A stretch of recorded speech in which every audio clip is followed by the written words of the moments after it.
wanna be round a champion, a champion. This is me, I still on it, 'cause you all wanna be loved, yeah, you all wanna be loved. Hey, happy hump day. Welcome back. Look, this is the Crimson Dynasty. We have a hot show today, and I have a guest co-host on that a lot of you are familiar with. So this is going to be a hot one. I think we have a lot to discuss, kind of coming off of our win against Texas A&M, but then also homecoming coming up this weekend. So we have a lot to discuss, but I do want to add that, the Crimson Dynasty, we are still a fairly new show. We're the sister channel of the Bama Standard, which I know a lot of our viewers, also support the Bama Standard. But before we get started, I do want to give a shout out to our sponsor, Workspace Solutions. So if you're looking for a digital presence or a full-fledged marketing team, be sure to look them up on Google and check out what they offer. And you can contact them directly. They're pretty awesome, and we really enjoy our partnership with them. Now, before we get started, I just, this is something that's just kind of been heavy on my mind a lot this week. It's just, what we see going on in the Middle East, in Israel, and Gaza, Palestinians, and all that. And so I do just kind of want to recognize that, because it doesn't feel right to kind of talk about things that aren't as dire or as important in a sense, because it's not necessarily affecting us directly here. But I do want to at least mention that, because I do believe that, it's something that's worth, mentioning. And so, our thoughts and prayers are definitely with, everyone who's affected. I know it's going to be an ongoing thing, but I did want to call that out before we get started. But as I mentioned, we do have a guest co-host here, Coach Smook. Like I said, and he was on a couple weeks ago, actually, as one of my guests. We had a lot to talk about. We got a lot to talk about tonight.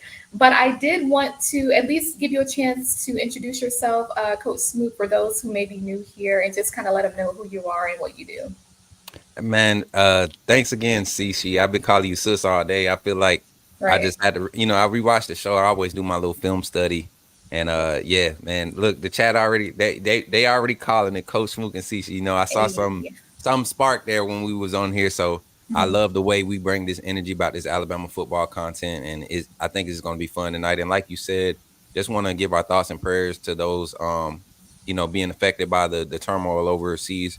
I'm a veteran myself, so it's always like you kind of hold your breath, knowing that I got little brothers and soldiers that are, kind of on that tail end of getting out, that might have, might want to stay in and be patriotic and going whatever we have to do on our end as a country, whatever it is that how we find our way to get involved.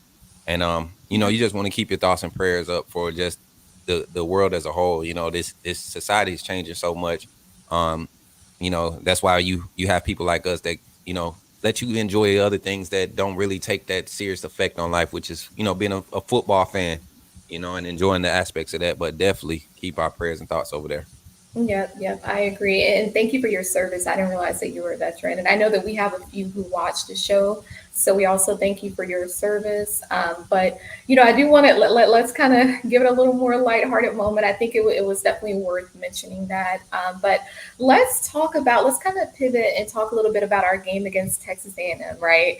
I think that, honestly, I feel like every single week, especially after we played South Florida, it's been a lot about kind of like Jalen Milroe, in a sense, proving himself. And it's more so to those who've been doubting him. I think for people like us, we're not necessarily looking for him to prove himself, because I think he's kind of already done that. But I think it's been more so just him getting comfortable and getting a rhythm. I do believe, we talked about, and a lot of us have been talking about Texas A&M and their, defensive line, and just that they had one of the best defensive lines in the country. And so we kind of knew what to expect to some degree. They did kind of shut down our run a little bit. I believe we had over 300 passing yards and a little under 30 rushing yards. Jalen Milroe didn't even, really run as much as well. But I think that this was a game that he was able to actually kind of highlight his passing ability for those who, still had questions about him. But I will ask you, from your perspective, what stood out to you? Because there's a few things that stood out to me, both, positive and negative. But what would you say from your perspective stood out the most? Mentality wise, I love the resilience this team showed on both sides of the ball.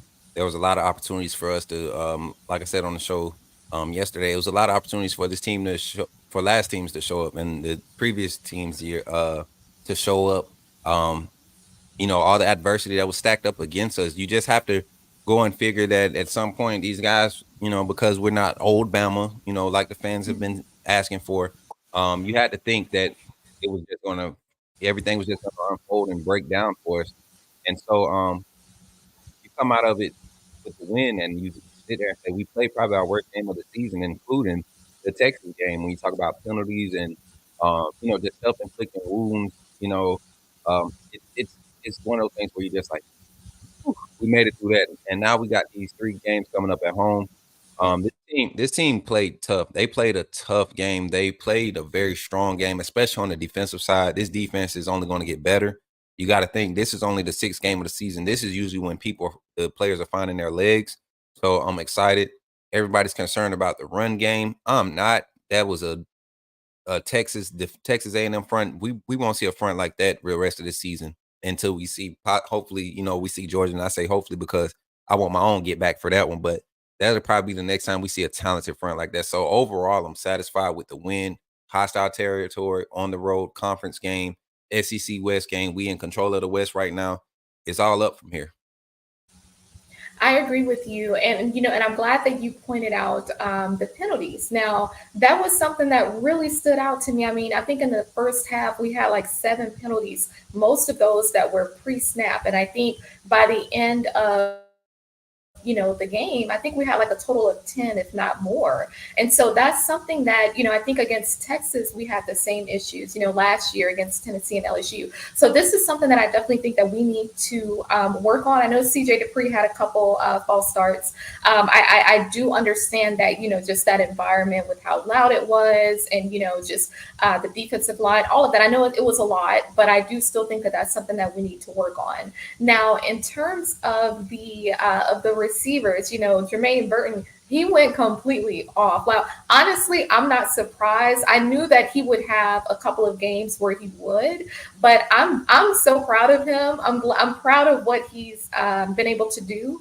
And like I said last week, I don't think it's ever been a matter of can he play or anything like that. I think it's just been a matter of him being in the right situation and the right system, and getting out of his head, right? And so I just think that with Jermaine Burton, I'm pretty sure the Georgia fans and the coaches and everyone, I'm sure they were like punching the wall. But what do you think about Jermaine Burton? I know that we're going to talk about Isaiah Bond, but Jermaine Burton in particular, what do you think about him? As we bring up the graphic, you see the graphic, man. The guy went for 9 receptions, 197 yards, 21.9 yards a catch. Was his average, and 2 touchdowns. It really could have been 3. But we're not going to talk about what could have been. We talking about what he did. And even the pass where it was a fumble, that would have put him over 200 yards of receiving. So it's one of those things where guys, we just kind of like, man, this is the emergence of what we're used to seeing with Alabama football. We've always been able to have a 1-2 punch in the backfield. We've always been able to have a solid offensive line, and traditionally, you've always had that one go-to receiver. And to see Burton of all players emerging as that guy it brings you confidence because he's the 5th-year senior. He's the veteran guy who's comfortable, who has the most experience. And that's what you want when you talking about your go-to guy. He knows how to fill out situations because of the circumstances that the situation presents. Even though a slant may be called, it might not be a 3-yard slant, even though that's what the play says. I'm feeling a 7-yard slant. That's what needs to happen, and that's what's going to help my quarterback see where he needs to put the ball also. So I see a lot of that happening. And like you said, with Burton emerging, that's not going to do anything but have guys like Isaiah Bonds, Kendrick Law, Kobe Prentice, who's getting a lot more reps. We were worried early in the season because we wasn't seeing a lot of action from him. But Amari Knee-Black, who's our primary receiving tight end, that's clear as day. Guys like that are going to benefit from a game like Jermaine Burton had, because I bet your bottom dollar he's on a lot of people's radars, a lot of defensive coordinators' radars now. Yeah, I agree with you. And, I guess speaking of which, while we're on the topic of the wide receivers, and let me Check, we have it. Yeah, I mean, honestly, I think Burton, there was a lot of talk leading into the season about Malik Benson, and I do think that he's going to have those breakout moments this season. But I think it's just something about Jermaine Burton. He got here last year from Georgia, and he's had time to adapt. Even though we changed out in terms of the coordinators, the coaches, I still think that he's had time to adapt and to adjust, and that would give him a little more, I guess, leverage more so than Malik Benson. So I definitely think that he's one of those guys. But speaking of receivers, and I don't know if we just lost Coach Smoot, but as we're talking about receivers, another guy that comes to my mind is Isaiah Bond, and I think that he's one of those guys that he's one of the young guys. You start to think about guys like Devontae Smith, the ones that came in as a freshman and really made a statement. I think that that's something that we have to keep in mind when it comes to the Isaiah. I know Isaiah Bond got in, last year. He saw the field a little bit last year, but I think that he's going to continue to have some breakout games. But I do think that we're going to have, maybe, honestly, I could see maybe Emmanuel Henderson. I could see Kobe Prentice, maybe Shaz Preston. I think that with Kendrick Law, we need to use him a little bit more, lining up as a receiver and not just special teams. But when I watched Isaiah Bond in our game against Texas A&M, I kept thinking about Jalen Waddle, and I know I'm not tripping. Like, what did you see that too? Yes, ma'am. Look, you right there on phase with everybody else. I mean, it's not just the number; it's the likeliness. And I went as so far to make a bold statement. Trying to rattle the fan base. I said at this point in this stage of his career, Isaiah Burton's route running is a little bit better than Jalen Waddle. And I was like, wait, no. Bonds is a sophomore just like Waddle was a sophomore when he became Waddle. So I had to recap that statement quick because I don't think there'll be another Waddle, but definitely Isaiah Bonds is he's another guy that can just be the difference maker. And that to have that many options, I still believe we haven't tapped into Malik Benson, like you said. I have not given up hope. I like his attitude. I like his energy. I want him to block a little bit better, get a little bit more active in run blocking on the perimeter at the wide receiver position. But other than that, you don't ding wide receivers for not being physical and blocking on the edge too much when they could produce and be effective like he can in other areas. You take what you get. And you could tell, and I highlighted this last game when he did miss the block on the edge, he was asking for somebody to come get him. He knows that's not a strong point, and I feel like that's what this team is learning. How can I be the best player I can be for this team to win? And it's unfolding on the field. It's unfolding on the field every week. Yeah, yeah. And Roll Tide, Ephraim Davis, it's good to have you here. Jermaine Baker, shout out from Japan. Look, I've worked with so many people from Japan. Like, honestly, they're just a pleasure to work with, a pleasure to learn from. So shout out to Japan. Yes. I do see a comment from Van Thor Edwards. We're starting to use our weapons. Our OC is growing and learning. Our QB is learning and growing. The team is coming together. Don't sleep on this group. The defense stepped up first and they followed. That's a good point. And I think that when it comes to leadership, a lot of times we look at it on a player level. But I think looking at it, like offensively versus defensively, that is a really good point. Thor, I'll call you Thor. That's a really good point. I think so too. And I think that for you, Coach Smoot, and you just kind of understanding the play calling and just that dynamic that we're seeing, and it's kind of like the offense is feeding off of the defense, and you want to see that. That's how it's always been, right? Like, do you feel like that's a part of the Bama standard that we've been missing? Yeah, and I mean that is what Nick Saban, his program and the history of successful teams has been built off of a strong defense, a defense that can really apply pressure and create energy and create momentum for your offense. It makes it easy on a growing quarterback and a growing offensive line to know that your defense is going to go out there and give you an extra 2 or 3 chances when you mess up early in the game trying to get started, especially with a season like this, man. Bo Scarborough was on the show the other day, and he reminded the Bama Nation, just like I was trying to remind the Bama Nation, 2016, when everybody was so hype about Jalen Hurts becoming the starter, this offense was struggling still. We was just amazed that a true freshman was out there handling the game like he was. His composure. Nobody was talking about Jalen Hurts' elite accuracy. Nobody was talking about his ability to read defenses. No, he just was not scared to take off and run. He was not concerned with being a pocket passing quarterback. And so that's the difference you see between his development curve and Jalen Milroe. You have a young offensive coordinator in Tommy Rees who's never had this type of athleticism at his disposal. And it took a minute for him to understand we don't have to do much to be great. But the moment we could do the simple things consistently on a high level, that's when we could start adding the wrinkles, and the wrinkles become easy because they're not thinking no more. It's just a natural evolution and development of the team.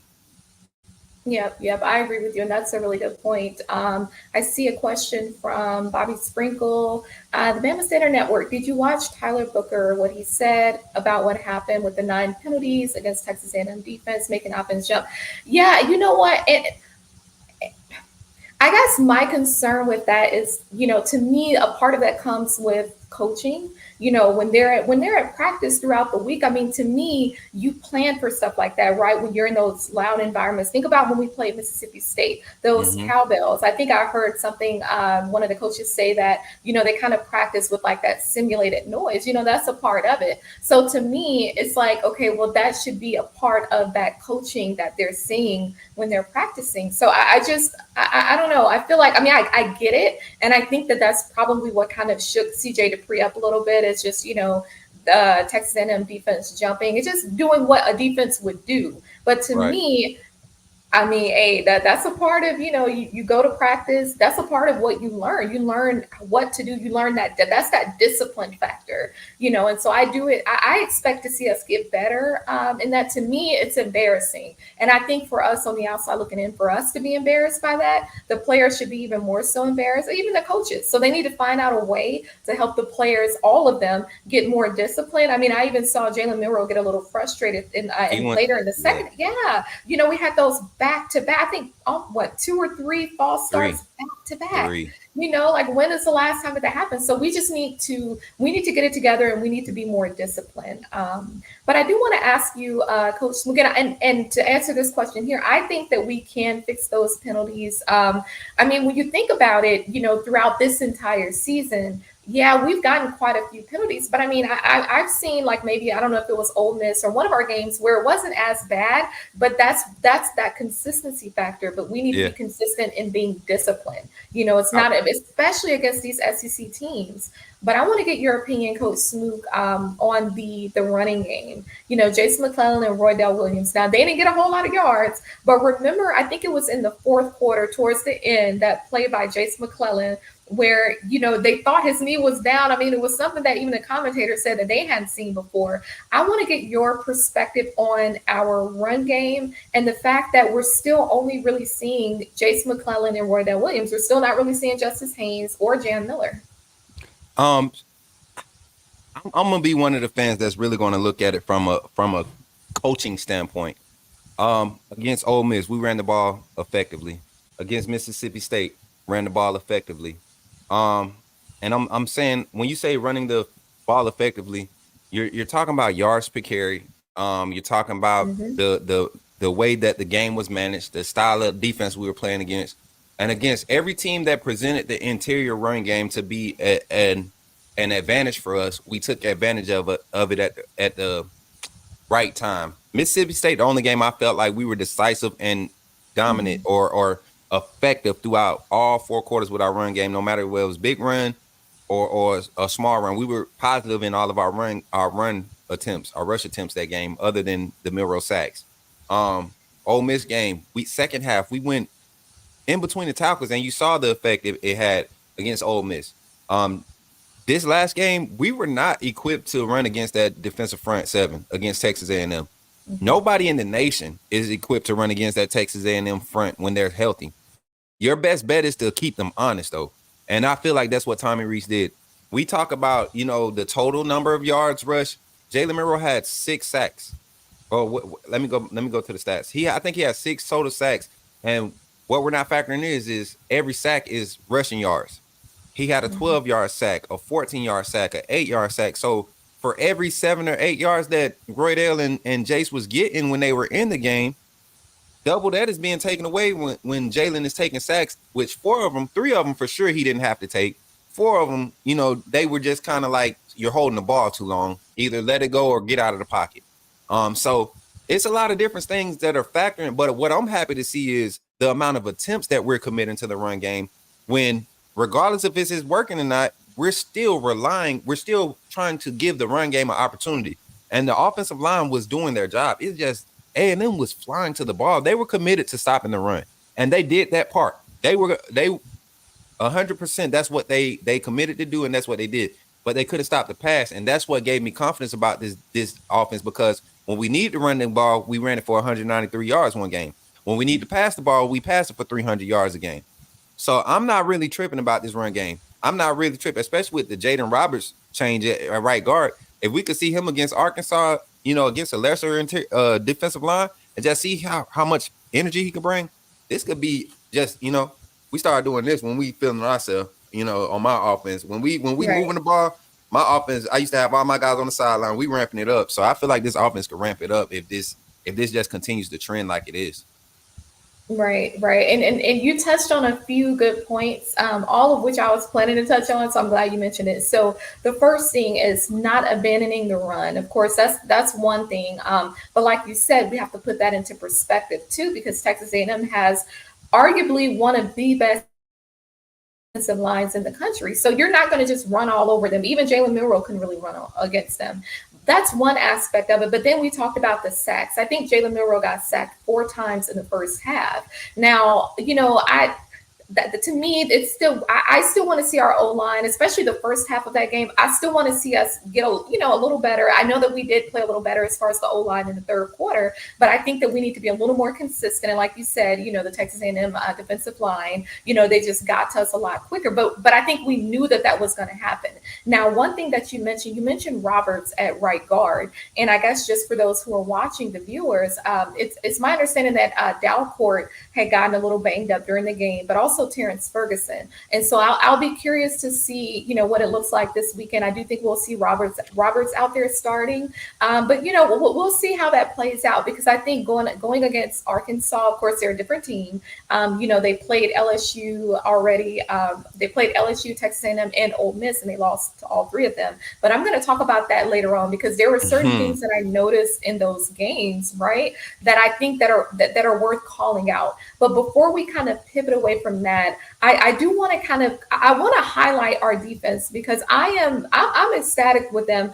One thing that I noticed, and I'm sure you picked up on it too, is the way that I feel like the defense, I think I started seeing, like, I don't know if it was Malachi Moore, a few of the guys started arguing with each other too. It's just that hunger. And I miss seeing that, because you remember a few years ago, like our championship teams, those guys got at each other, like them holding each other accountable. They're like, dude, like, you missed your block, dude. We know what to do. And so I like what I'm seeing in that regard. I hate that Malachi Moore got a little, injured or whatever, but I am pleased with what I'm seeing in that regard. Now, from your perspective, how do you feel we perform from a defensive perspective against Texas A&M, and who stood out to you? This defense is probably ahead of where I expected after the way we started. We saw how we struggled with the interior, line getting any type of push. Stopping the run consistently was a problem for us through the first 3.5 weeks, I want to say. The last 2 weeks, we've only given up 3 big run plays, as compared to last year. Weeks 4 and 5, we had given up 13 big run plays. So this defense is definitely different, and it's all credit to the play calling style of Kevin Steele and what this defense is being asked to do.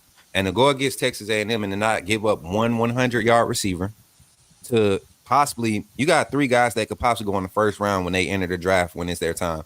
Evan Stewart is going first round.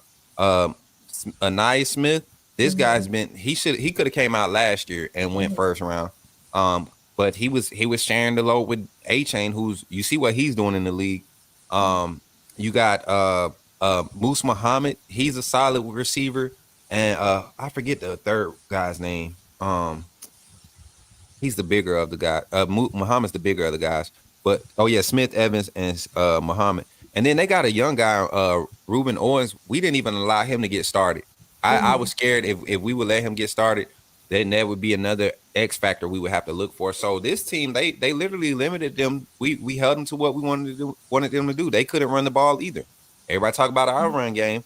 We held them to 52 yards total. I want to believe they were averaging a little bit over 115 or 120 a game. So this defense is playing lights out. Another turnover forced in the air, another interception, um another another should have been another sack fumbled or whatever, and we forced another fumble, they didn't recover it. So it's just small things like that that are just get into this defense, and I believe that things are going to continue to just get better with this defense. I think she's frozen. Are you frozen, sis? I think she is, y'all. So I'm gonna keep it going until we get her back in. Get her back in here, please, Justin. If you can. There we go. All right, there you go. You back. Yeah, we getting some storms outside. I see. I hear it. I hear it out there. Yeah, well, I'm glad it didn't drop all the way. No, I heard most of what you said when you were talking about just Kevin Steele, and I saw the comment giving a shout out to Robert Bala, Kevin Steele. I mean, they've done a great job, and like you said, just looking at how we started out, T. Rob as well, shout out to him as well. Looking at how we started the season, right, and where we are right now, like you said, to see that drastic improvement so quickly, to me, that means that all, especially on the defensive side of the ball, they're committed and they're all on the same page. I mean, honestly, I feel like if I were to sit here and, call out different guys as far as how well they play, we'll be sitting here all night. I mean, think about Justin Boyd be on that safety that we got, right? The two, and we needed that, right? I think Caleb Downs on the interception, like everyone played at 110%. And I always harp on that because my thing is that, of course, every opponent that we play, I don't care if it's South Florida, I don't care who it is, every opponent, MTSU, they're going to come in at 100%. So we need to go above and beyond that. And so I like that that's what our defense is doing. I think in our history, what we're used to is sometimes the defense does win the game, and sometimes it could be a matter of just being that momentum shift that we need. Terry Right. Arnold, Kool-Aid, all these guys, Jalen Key, and Christian Story. We haven't seen him since our game against Texas. So I think it was good to see him kind of getting out there too, right? I'm scared for him. I don't know what it is. I don't know what it is with Christian Story. It's just some characteristic things you don't see in a fourth year guy. It's some things that he does that he did early in the game you don't see from a fourth year guy. And I know that's a hard environment, and that's why I'm still on the fence with Story. I had high hopes for Story last year. I was hoping he had an opportunity last year the way Helms and Daniel Wright struggled on the top end. So I was just hoping that he would have an opportunity, but seeing the play from Key, not being consistent but getting better, with him getting comfortable, and to know that Devontae Smith was slotted the starter, it just makes me wonder what was Christian Story missing. And I saw a little bit of that against Texas A&M when the route that, you were thrown in, and clearly you were told to keep it in front of you, but that don't mean to not break on the ball when it's in the air. And don't drive when you make tackles, especially when you got a linebacker dropping back in coverage and helping you make the tackle. So Story, I want to see him get a chance if Moore goes out, but who I'm really excited about on this defense and in this secondary is possibly seeing either Tony Mitchell or Antonio Kite. I mean, not Tony Mitchell, but Jake Pope or Antonio Kite get out there on that field, because Antonio Kite was trending up, and Kite is safety and corner. So you don't know what Saban is doing with that secondary. He cross-trains guys. We saw Arnold transition to that star position and be effective. I really think this could be a make it or break it game for Story if he goes out there and makes a lot of mistakes. I wouldn't be surprised to see Jake Pope and Caleb Downs on that back end, while Malachi gets 100% healthy. Right. Now, I'm glad you mentioned Jake Pope, man. Look, I've been harping on Jake Pope since the start of the season, really since A-Day. And I just think that whenever – I don't understand why we haven't necessarily seen him out there more, but I do think that his name will be called and his time will come. I mean, I think with Malachi Moore going out with that high ankle sprain, we could even see Trey Amos, a little more out there too. So I think as far as our secondary, I think we'll be fine there. But how about our line? I mean, like Tim Keenan, all these guys, Trez Marshall, Deontay, everybody, Chris Braswell. Like, honestly, what I think he almost got an interception, or they called it back against Texas A&M. It looked just like that play against Mississippi State. Like, I'm proud to see how he stepped up to Dallas Turner, Jaheim Otis, but I do think that as far as our defense, we need to be better at stopping these teams when, on third down. I feel like that's kind of that to me, that's an area where I think that, once we see improvement there, ain't no stopping us at that point. And that's something I've kind of seen us struggle with a little bit in the last few games, going all the way back to maybe Ole Miss, for example, Mississippi State, just on third down, even on the offensive side of the ball too, what we do on third down. I think Texas A&M, maybe third quarter, we were like 3-8 on third down. So to me, that's an area that we do want to see some improvement. But we mentioned Kendrick Law earlier, and I just have to give him a shout out on special teams because he did awesome on those kick returns. I think he averaged about 30 yards in our game against Texas A&M. So, but I still want to see him, on the receiving side. I think that he's going to be one of those special guys where you can kind of plug him in anywhere in a sense, and he'll get the job done. Will Reichert having to step up for Burton, because he got injured. But I do think that, I think Reichert, he's always been our guy, and I'm glad that he decided to stay this year because he could have very well gone to the draft as well. But now I think that, we've highlighted some really good points, and I think that we kind of know some areas that we need to work on.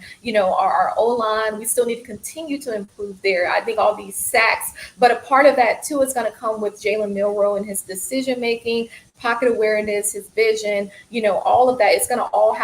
We're going to have to continue to see improvement. But I think overall, he's been doing great. I think he's been making that progression that we've been, hoping to see. And I think at this point, the people, especially the haters of Jalen Milroe, those who are still scratching their heads, to me, there are no more questions. Like, how do you feel at this point?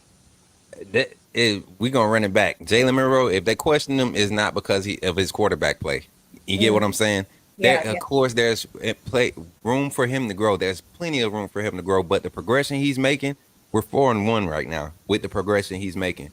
If it's only up from here, there's nobody else beating us. That's how confident I am in what Jalen Milroe has been able to do. I gave him tasks and things. You all saw it. People said I was bashing him. No, we set an expectation. We were hearing about all the work. We were talking about how the focus was going to be there. The composure was already there. The legs were there. We just want you to process a little bit faster. And that's what he's starting to do. So I believe as this offensive line, as he continues to grow and this play calling, Tommy Rees, I'm very proud. I gave him a A- this past weekend for the play calling. The run game got stopped. You can't do anything about what happened, but you got to put the quarterback in position to be successful, and he did. And like I said, Milroe will tell you, 3 or 4 of those sacks was on him. He probably went back to the film and he's like, "Is right there? That's what I'm not seeing." You get what I'm saying? So it was a player you wanted to highlight earlier, and I don't know why we haven't said anything. You said it about his touchdown being called back, but our guy Kendrick Blackshire, man, he went crazy again. Another big play. Here goes stats right here as I bring him on the screen. 5 tackles. Yeah, Chris Braswell. I mean, just went crazy. He had 5 tackles, 1 sack, 1.5 tackles for loss, and 1 forced turnover, which was the block punt. They got called back because of a BS call they called on Dallas Turner. Which to this day, man, just like the who was that had to catch knee black catch the week before in the back of the end zone. I mean, we're not only are we hurting ourselves, but we know Bama's not going to get the best of calls when we go to College Station, when we go to Jordan Hare, when we go to Knoxville. I mean, anytime we go to those states, we know we're not going to those games away. We're not going to get those calls. So we got to keep guys. You got to keep the momentum on the field. Keep it on the field and stop taking it away from ourselves. Yeah. Braswell's punt block was so crazy because he blocked it and the ball bounced back up. And most linebackers and defensive linemen are struggling with that type of play. They're not ball savvy. This kid is ball savvy. He almost had another pick this past game.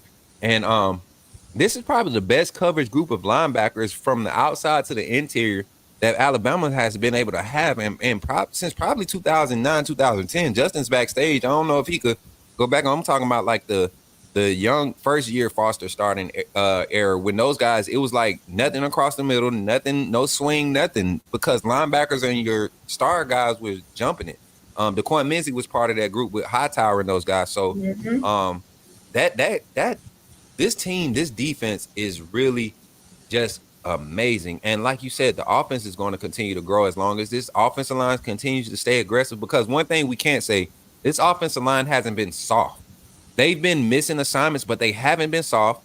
Dalcourt was probably getting pushed around early, but even him before his injury, he started trending upward. Not saying he was playing great, but he was playing good enough for us not to see that he was the sore thumb against Mississippi State. So I'm excited. Like I said, Jaden Roberts is probably the key to this O-line being finished and Milroe finally taking that next step to just going crazy and it being, Milroe time. And I believe it's coming. Arkansas presents the opportunity for our offense to just showcase everything. And not saying that they're trash, but they are weak in a lot of spots where we should be showing our advantages at. Right. And I'm glad that you mentioned, that's a good segue when you mentioned Arkansas. So we do have our homecoming game this weekend. And I'm glad it's not a late game because I went to our homecoming game last year and I think that was later in the evening. I think it starts at 11 a.m. Central Time, of course, in Tuscaloosa. And one thing to call out about Arkansas, they've been averaging about 32 points per game. Now, of course, their first 3 games, they won those. But then, of course, their last 3 against Texas A&M, LSU, and Ole Miss, they lost those games.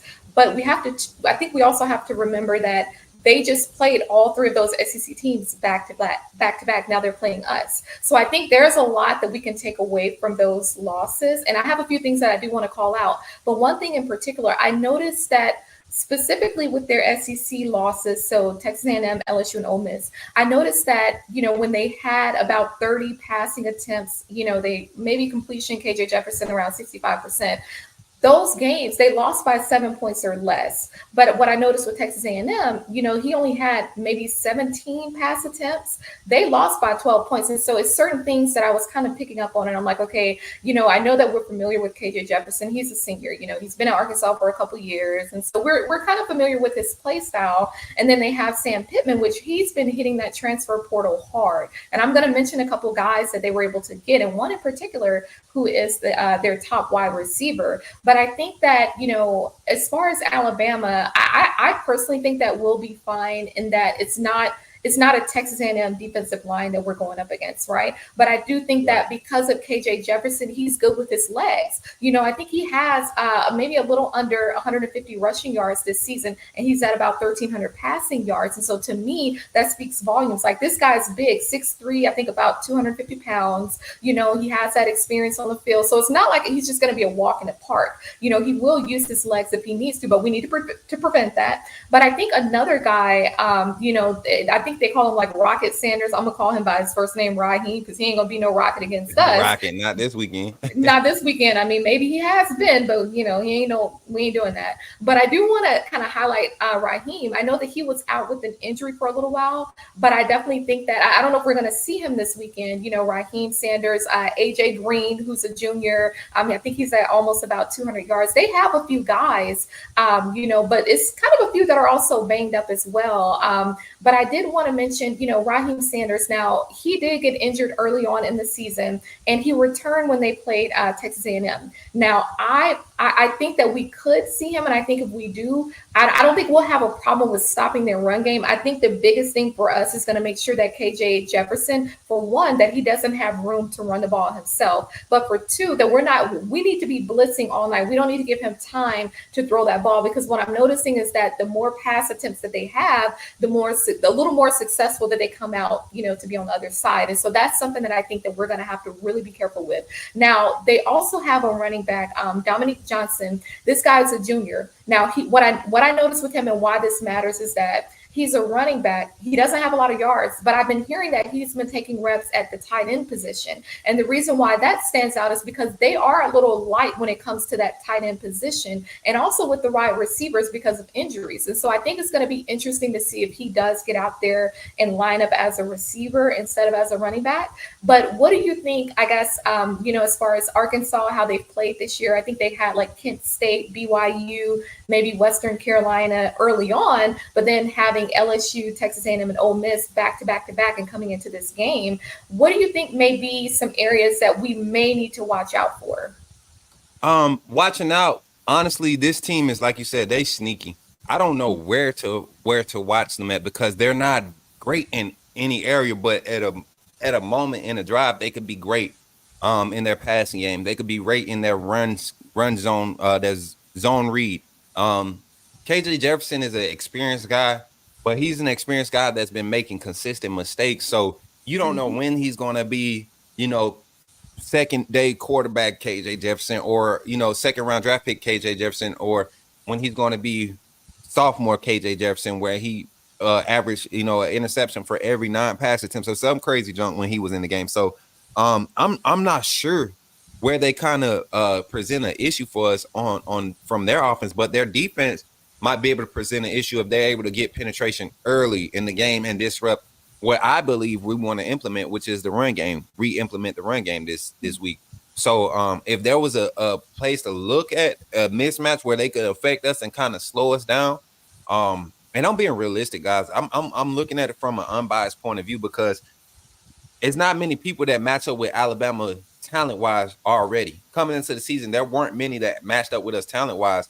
It was just a mentality thing for me, from the coaching staff down through the players, and the mentality displayed the last 3 weeks, going back to the second half of Ole Miss game up until the end of this last game against A&M, road games, conference games, adversity, being down in the first half, passing game not working, having to rely on the run game not working, having to rely on the passing game, defense playing consistent, all of those games. Like, our team is in a position to just dominate the rest of this season, and Arkansas is not in a position to put up a consistent fight. They might surprise us with 3 or 4 plays out of the first half, but I don't see Kevin Steele allowing no craziness going on with KJ Jefferson. And like you said, Kevin Steele is one. If you look at coordinators who have the most success slowing down mobile quarterbacks across college football over the past 10 years, look at Kevin Steele. Look at what he was able to do when we had, I think Blake Sims was our quarterback when Steele was the coordinator his first year at Auburn. You saw what he did to Blake. He made Blake Sims a passer at Iron Bowl. He made him into a passing quarterback. I mean, and you just look at the different quarterbacks that have came through the SEC while Steele was at Auburn. Man, I mean, guys, just athletic. You know how many athletic quarterbacks we've had in the past 12 years come through the SEC. Dak Prescott went to Auburn and got shut out.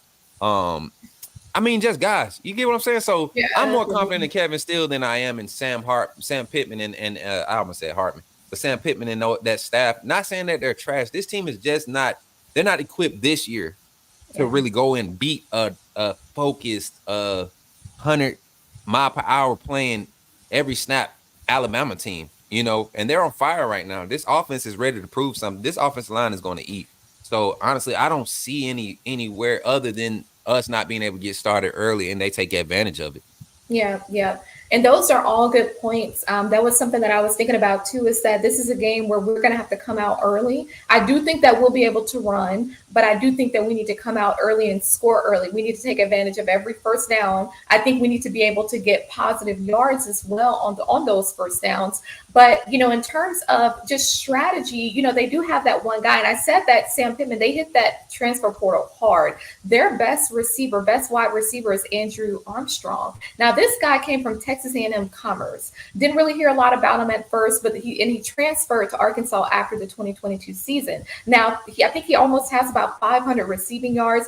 To me, he is their best receiver. And like I said, they're pretty light when it comes to the tight ends. There are some injuries. And then they do have a couple younger guys in terms of Jaden Wilson. They have Isaac, Tesla, but he's a senior. But I think that, as far as just our strategy, game plan, Andrew Armstrong in particular, we're going to have to cover him. We can't like I said, we don't need to give KJ Jefferson time to throw that ball, because he will. And I think he would try to target Andrew Armstrong. And like I mentioned, Dominique Johnson, their running back, who's been taking reps at the tight end position, I could see them targeting him for some of those shorter passes. There are certain strategies that I think that we can implement to not only shut down their pass game, but also KJ Jefferson. We need to make him uncomfortable. I think that we need to make him uncomfortable as far as him running the ball, but also their running backs as well. And so I just think that, when you think about their offense, I don't really see that being as much of a threat. You mentioned their defense. They do have some, standout guys who's been forcing fumbles. Some of them who've been a little consistent, but nothing to where it's really been a game changer for them in the games that really matter, such as the SEC games, whether it's, Jaheim Thomas, Landon Jackson, different guys, John Morgan, Brad Spence, and a lot of these guys, they are pretty young. But I think as far as their defensive line, we're not going to see a Texas A&M out there. So I don't see us running the ball being an issue. I do think that we'll get to see Justice Haynes out there, which is good. But I also think that, as far as their secondary, they have a safety who's pretty good, Hudson Clark. He's pretty good. But, as far as their cornerbacks, they have a few guys too that I think this is going to be another test for Jalen Milroe as far as just passing downfield. But I do think that our wide receivers, especially, Jermaine, Burton, Isaiah Bond, we start to look at the tight ends, Amari Niblack, and I want to personally see CJ Dupree getting his hand on the ball. I don't want to just see him out there blocking. I understand why they had him, more so blocking against Texas A&M, but I do think that we need to see him out there getting his hands on that ball. So I think as far as their secondary, I don't really see that being an issue for us. I think that our wide receivers, we've seen some good things with them. Like you said, Malik Benson, we haven't really seen him yet. So this could be a game where we really see a breakout, player or two from him. I do think that, I think we're going to be able to spread it out, and it's going to be a good balance in terms of, our run game and our passing game. Now, as far as what I think we'll have to do, as far as, when you look at strategy, right, and just how to coach the guys, what to prepare them for, we mentioned these penalties. We're mentioning the sacks, the O-line, having Roberts out there. That could very well be that missing piece that we've needed, this entire season for the most part. And no shade against Dow Porter or definitely, Ferguson at all. But I do think that he could be that missing piece. So what do you think? I know we mentioned us going in, scoring early. What do you think are going to be the other keys to our success this weekend? So I'm right there with you with everything. I think this team this week is going to be able to establish I seen Mitch comment in the chat about controlling the line of scrimmage on the defensive front. The defensive line will have to take control of the line of scrimmage, keep up the destruction of the pass pocket, like last game. And I completely agree with that. If we can just get it started on defense early, if we somehow win the coin toss, start on defense early, for some type of impact play in the first drive, meaning a 3 and out, a big sack in the first 2 drives. Even if we start the game with a sack, this defense and this team is going to feed off of that energy. We're at home for these next 3 games. I want to highlight something. Anytime there's a quarterback that goes, like you were saying with the pass attempts, anytime Arkansas is forced to defend the pass more than 20 times in a game, they don't have much success. Their secondary gives up big plays. You go to LSU receivers, Brian Thomas Jr., his average per catch was 26 yards per catch. They have an over-the-top problem. We have over-the-top guys this year, multiple over-the-top guys, starting with Bonds and Burton. Yeah. And if they're going to try to defend the over-top, I see Benson coming. Like you were saying, I see Benson, Kendrick Law, Kobe Prentice, those guys who get in and out of their breaks quick and those underneath routes for Milroe. He's going to have to rely on them early to walk those safeties down. Malik Neighbors, 8 receptions for 130 yards, 16.3 yards per catch. Mason Taylor, the tight end, 3 receptions for 33 yards. He's averaging over 10 yards per catch. That's against LSU, who runs a similar style offense that we've been seeing Jalen Milroe run. Against Texas A&M, another opponent we just faced. I'm looking at the box score again. You look at Texas A&M stats, passing stats, 17 of 28 with Max Johnson. I think that was Max Johnson's second start this season against them because he had to come in against Auburn. So that was really his first start against Arkansas. Came in and played a solid game, forced a turnover. Max Johnson, we know he's good for that. But 210 yards on 17 pass completions. You still, again, the averages are there with the receiving. Anaya Smith, 17 yards a catch. Evan Stewart, 25 yards a catch. Where's the tight end? Jake Johnson, his brother, again, averaging over 10 yards a catch. So the numbers, they tell you where to look. They don't necessarily tell you the story. They tell you where to look. And if Jalen Milroe can understand that this is where their weaknesses are at that second level and above, in that secondary, and take advantage of it when they're committed to the run game, this game could easily be a blowout. It could be. One thing too, and we're going to move on to our final topic, but one thing to highlight here, if you're just more so looking at numbers and how the games were played, when Arkansas played Texas A&M and Ole Miss, their running backs, I think they had almost 40 carries, if not more. That right there goes to show, just from a strategic perspective, we need to be, and we can run that ball, because I'd arguably say that we have better running backs than, Texas A&M and Ole Miss. So that is going to be one key to the success. But like I said, as far as from a defensive perspective, when they played Ole Miss and LSU, KJ had over 30 passing attempts, and they lost by fewer points in that. Arkansas lost by fewer points in those games. So we need to limit his passing ability. We need to have maybe, a spy out there, having a safety up top. We need to maybe pass rush defensive ends to force KJ into the pocket. I mean, it's definitely things that we could do. And also using our maybe a linebacker to spy KJ. I mean, I think there are some things that we can do, but I think Kevin Steele and Tommy Rees, they're going to come in with a game plan that works. Now, one thing, and I mentioned this last week, and I know some people, I've been talking about this since the start of the season. I don't think that all is lost when it comes to us making it to the playoffs. I think that because we had, that early loss, it exposed some things about us, but I don't think that that's necessarily a bad thing. We've been able to clearly make the right adjustments. Now, we're still at number 11. I think the playoff committee, they don't make their first rankings until like October 31st. So it's going to be right before we play LSU. There are still a lot of notable games. And I think that, from my perspective, I say an absolute yes that we can still get in. From your perspective, what do you think? I think as far as the playoffs go, this is going to play off in itself. Let me pull the top 10 up because I'm looking at all the Pac-12 teams that's getting all this notoriety. This reminds me of like 2013, 2014. Oregon was always up there. USC, Washington started coming in the picture, and they would get to their conference play and just like Oregon to show up one week and look like they the best team in the pack, and then next week they get beat by Stanford, who's already got 2 conference losses. So this conference is still the conference. I mean, Colorado's going to upset one of those guys. I feel like it's just set up like that for this college football season. Teams like Oregon, they don't understand how to play for, that type of position. They don't understand it. It's a different thing when it comes to the SEC, which is why you see the talent and the skill difference or the quality, the product that's put on the field. It shows up in the playoffs. Because every week in the SEC West, once you start conference play every week, you're possibly playing for a playoff spot, a title bid because of the conference championship.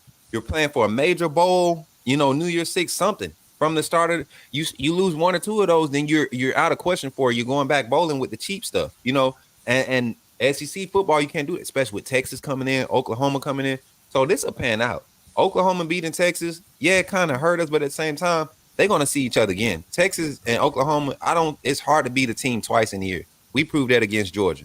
You get what I'm saying? So, I mean, it's just a great, it's honestly, I like where we're at. I like the fact they're keeping us out the top 10 right now. Because when those first playoff college football rankings come out, we're going to have seen Arkansas. We're going to have seen Tennessee, everybody. Yeah. So, I mean, we'll be in our gauntlet. I think we get Kentucky before then too, right?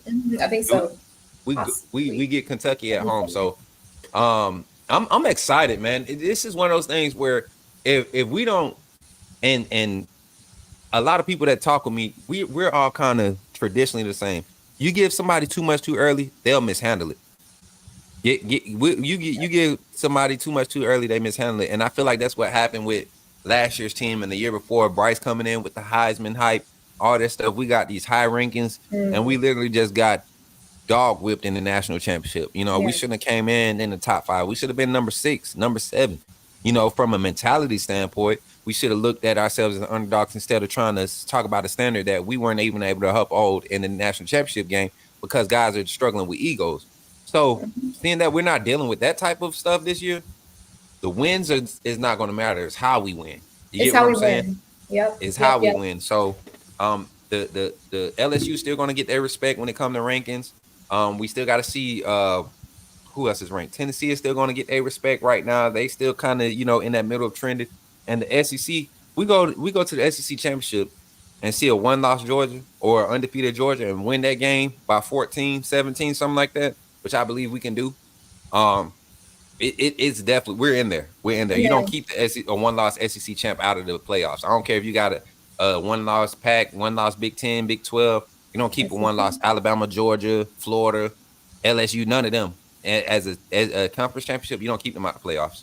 Agreed, agreed. And then just speaking on that, like I said, this weekend is homecoming, but Oregon and Washington play each other this weekend, and they're both undefeated. USC and Notre Dame play this weekend, so that's another matchup that because I think Notre Dame is still ranked. I think they're number 10 right now. So Notre Dame and USC this weekend, but then next weekend when we play Tennessee at home, you got Penn State at Ohio State, you have Duke at Florida State, you got Washington State at Oregon. I mean, these are some notable games, and I say that because Washington State has only lost one game, and Oregon will be coming off of their game against Washington. So, we don't know how that could play out. But then also Utah at USC. So I think these next few weeks, it's going to be some big matchups to where we're going to slowly start to creep back up. But you did mention something that I want to bring up when you said it's more so about how we win. And that kind of gets into the topic of, the style points. I remember Coach Saban going off, it was a few years ago when we played Arkansas, people were saying, oh, well, you only beat Arkansas by 1 point, and of course, that's always been a thing where when it comes to Alabama, the expectation is for us to win, to really just blow teams out and dominate them. Now, I do think that we're going to have to start winning by a larger margin. I think that we can, but I think a lot of it is more so discipline and us getting out of our heads and those mental errors when it comes to, all these penalties, all these sacks, the O-line, strengthening up and doing their job. So, because you mentioned that, I do think that that's going to be a factor how we win. When they look at everything holistically, when they see 10 penalties. Okay, so we beat Texas A&M by 6 points, and it's by the grace of God that they actually didn't get that touchdown because the guys stepped out of bounds. Because they were right there. They would have had probably 1 point ahead of us. Now, technically, we probably could have scored towards the end, maybe,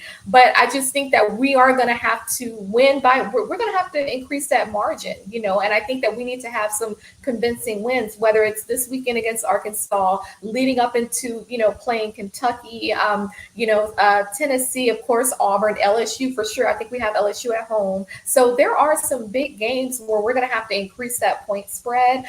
We mentioned Georgia, they still have Florida, Ole Miss, Missouri, Tennessee. So they still have, some games where, they're going to be kind of banged up. Because see, that's where I think that's kind of what limited us a little bit.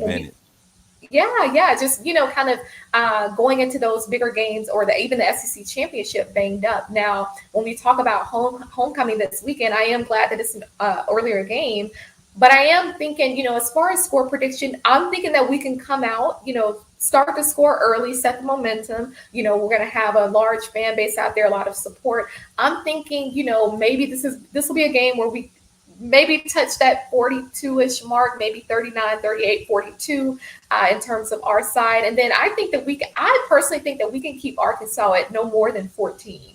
That's what I'm thinking. What about you? I'm right there with you. A lot of fans for some reason don't believe in our offense. You talking about College Station, 112,000 fans, and the stadium was purposely reconstructed to allow the acoustics from all the vocals and voices to be bearing down on you. You can expect but to have pre-snap penalties and some type of miscommunication when it's like that in a close game with a talented team. This wasn't just crowd factoring in this game. This was a talented team, and we were able to go on the road and win. That type of win gives me confidence going forward against a Tennessee team who's still looking for an identity, a LSU team whose their identity is new to them. Having to rely so heavy on the pass game, they haven't been dominant on defense. They haven't been a run-first team. They've had to rely on Jaden Daniels and what he can do, kind of like what Bryce did. And we saw how that panned out for teams. For us, we had all that talent and Bryce back there, but could not get anything consistent. And that doesn't pan out when you're going against teams whose defenses are flying around every play. Their offense is just continually grow. Georgia has not had an elite offense the past 2 national championships. They have not had an elite offense. They've had key guys, and they've been able to build and mesh, get that team to grow to a level where it's not necessarily elite, but effective because they had a elite defense. We will not sit here and play like Georgia didn't have the best defense in college football for the past 3 years. I'm not going to even say the 2 years they won it. Even the year they didn't make it, they had the best defense in college football. So we know defense is what is on the foundation to winning championships. Defense wins championships. It's a quote. It's true. Every team that we won with possibly maybe not the 17 team, when we won that natty, they were good, but they weren't elite. We just had crazy Tua moment that year. But Uh, I mean, y'all, this team is set up to blow this team out at home. Homecoming. You forgot to mention homecoming. See, I'm Look, surprised I've you ain't been gonna saying be there. homecoming. No, I've been saying homecoming the last 30 minutes, and I Oh, okay. Look, specifically I called that probably just out. wasn't. I probably No, wasn't listening because I'm replying you to weren't Squidward listening. in the chat.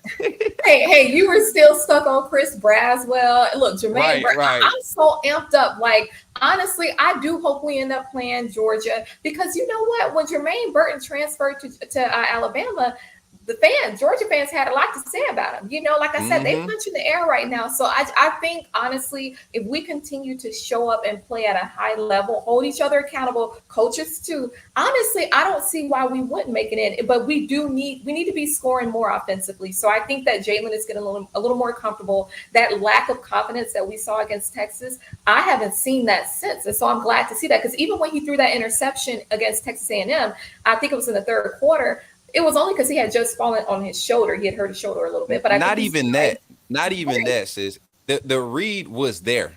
It was the release. I mean, it was he hesitated. You could tell he saw it from the snap.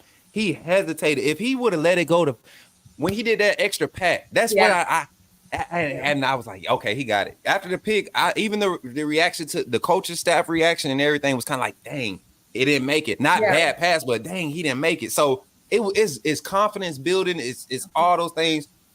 3 turnovers in the last 3 games for Jalen Milroe. That's good. No, it's actually 2 turnovers in the last 3 games. Two interceptions. He only has 4 interceptions on the year.